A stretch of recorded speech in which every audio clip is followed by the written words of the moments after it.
घर घर में लहराए तिरंगा, आमजन में तिरंगे के प्रति हो सम्मान, कल निकाली जाएगी तिरंगा rally. Jodhpur Marwar social media सहयोग संस्थान और भूतेश्वर महादेव मंदिर के भक्तगण की ओर से रविवार सुबह बजे भूतनाथ मंदिर परिसर में तिरंगा उत्सव मनाया जाएगा, जिसके तहत तिरंगा रैली निकाली जाएगी। संस्थान के प्रवक्ता श्री आनंद सिंह पुरोहित ने बताया कि संस्थान द्वारा विगत 1 दशक से भी अधिक समय से तिरंगा उत्सव शहर के विभिन्न मोहल्लों में सामूहिक रूप से मनाया जाता है, ताकि आमजन में तिरंगे के प्रति सम्मान बढ़े।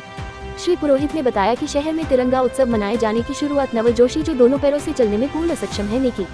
विशिष्ट योगीजन नवल जोशी का मानना है कि तिरंगे पर हम सभी भारतीय का अधिकार है और इसे हम सभी भारतीयों को घर घर में सम्मान से लहराना चाहिए, और वो इस मुहिम से जुड़कर वो लगातार 1 दशक से भी अधिक समय से निरंतर तिरंगा घर घर में लहराए जाने की बात करते हैं एवं अपने निवास पर प्रत्येक राष्ट्रीय उत्सव पर परिवार के साथ तिरंगा लहराते हैं।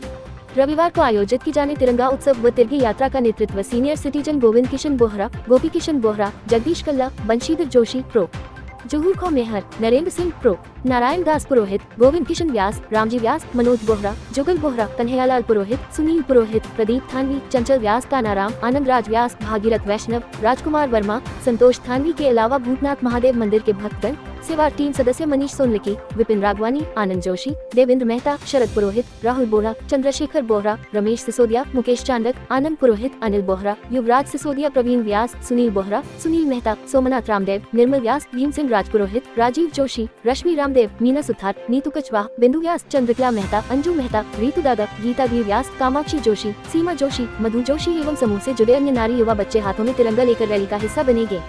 इस दौरान महिला, युवा, बच्चे देशभक्ति गीतों पर नृत्य एवं अन्य प्रस्तुतियां प्रस्तुत करेंगे। सर, ये तिरंगा रैली को लेकर के जो ये तैयारियां चल रही है उसके बारे में बताएं। तिरंगा रैली वैसे तो पिछले कई सालों से हम आयोजित कर ही रहे हैं, हमारे सारे जो दर्शक हैं वो देख ही रहे हैं, और आज इस चैनल के माध्यम से हम आपको बता दें कि ये अमृत महोत्सव के बाद जो अमृत काल की शुरुआत हुई है, जो 75 से लेकर 100वें साल तक 2047 तक का जो माहौल हम बनाएंगे, वो देश को दुनिया की पहली 3 महाशक्तियों में और अर्थ शक्तियों में शामिल करने का एक मिशन है। और उस मिशन के तहत जोधपुर में हम एक तिरंगा रैली का आयोजन कर रहे हैं। तो तिरंगा रैली का आयोजन करने का मतलब सिर्फ ये नहीं है कि हम 15 अगस्त या 26 जनवरी जो हमारा राष्ट्रीय त्यौहार है उसी में जाएँ, जबकि हमारा एक 15 अगस्त से लेकर 26 जनवरी तक जो राष्ट्र की भावना है वो हमारे मन में रहे, और जो 3 रंग हमारे तिरंगे के हैं, उन 3 रंगों की जो 3 भाव हैं वो हमारे मन में रहे। हम शौर्य से भरे रहें, हम शांति से भरे रहें, और हम समृद्धि से भरे रहें, और इसके बीच में जो हमारे तिरंगे का चक्र है, हम लगातार प्रगतिशील रहें। तो ये जो एक भाव तिरंगे के साथ जुड़ा रहता है, वो भाव हर इंसान में रहे, हमारे यहाँ इकट्ठे होने वालों के अलावा जो हमारे देखने वाले लोग हैं उनमें भी रहे। ये भाव हम हर बार चाहते हैं कि लोगों में बचा रहे, और इसी बचे हुए भाव के साथ जब हम आगे बढ़ेंगे और 15 अगस्त और 26 जनवरी के जब 75 से 76वें, 77वें, 75वें और 100वें वर्ष तक जाएंगे, तो ये यात्रा तब तक हमारी जारी रहेगी। ये सिर्फ एक प्रतीकात्मक यात्रा नहीं है, ये यात्रा संकल्प की यात्रा है, और इसी संकल्प के साथ ये यात्रा जब 15 अगस्त के दिन और 15 अगस्त के प्रभाव में हम शुरू करेंगे, तो वो यात्रा सिर्फ हमारे मन में नहीं बल्कि आपके मन में और हम सब के मन में, इस प्रकृति के मन में, इस देश के मन में, इस ज़मीन के मन में, इस धरती के मन में भी रहेगी। इसी यात्रा के उद्देश्य से ये तिरंगा यात्रा का आयोजन होता है, और मैं अपील करना चाहूँगा कि आप सब लोग इसमें शामिल हो, वर्चुअल रूप से शामिल हो सकते हैं, और भौतिक रूप से भी अगर यहाँ तक शामिल होंगे बहुत खुशी होगी। जय हिंद। जी, ये तिरंगा यात्रा कल सुबह कितने बजे स्टार्ट होगी? सुबह 7:30 बजे भूतनाथ के प्रांगण में या बगीचे में यह यात्रा आरम्भ होगी, और साथ वे लोग जिन्होंने स्वतंत्रता का पहला जो दिवस था वो देखा है, वे लोग भी हमारे साथ होंगे। हम उनके अनुभव बांटेंगे और उन बच्चों तक पहुंचाएंगे कि एक ऐसी पीढ़ी जिनके बीच में 3 पीढ़ियां कायम हो चुकी हैं, ये सारी पीढ़ियां एक साथ होगी। 80 से 90 साल तक के लोग और 5 से 10 साल तक के बच्चे इस तिरंगा यात्रा में शामिल होंगे, और यही इस यात्रा का उद्देश्य रहेगा, यही इस यात्रा की सुंदरता रहेगी कि ये सब लोग एक साथ होकर इस तिरंगा यात्रा का आयोजन करेंगे। जी जी, धन्यवाद। अब मैं पूछना चाहूँगा, हमारे साथ हैं आनंद जी जोशी साहब, आप काफ़ी टाइम से तिरंगा उत्सव को लेकर के 15 अगस्त 26 जनवरी जब भी आती है उसको लेकर के आप बहुत प्रोत्साहित होते हैं, देश भावना सबके अंदर होनी चाहिए। तो उसको लेकर के आप कैसे देखते हैं, लोगों में कैसे जोश उत्साह होना चाहिए, ये त्यौहार मनाना चाहिए? प्रधानमंत्री मोदी जी ने भी कल अपने उद्बोधन में बोला था कि इस तरीके का त्यौहार हर घर में होना चाहिए, हर घर तिरंगा, उनका एक नारा दिया हुआ है। तो उसको लेकर के जी अमित जी, सबसे पहले तो मैं ये बता देना चाहता हूँ आपको कि हिमालय से लेकर समुद्र पर्यंत तक पग पग की भूमि मेरे अपने भारत राष्ट्र की। उस भारत राष्ट्र की हर ऊंची प्राचीर पर हर वर्ग तिरंगा लहराए, ऐसी मैं सोचता हूँ, ऐसा मैं तिरंगे के बारे में अपने विचार रखता हूँ। ये तिरंगा हमें ऐसे ही नहीं मिला और ना ही ये जो कार्यक्रम है 2 दिन का होता है। 365 दिन हर क्षण तिरंगा आपके शरीर में, आपके मन में होना ही चाहिए। इस राष्ट्र को आज़ाद कराने के लिए न जाने कितने हुतात्माओं ने अपने प्राणों की आहुतियाँ दे दी।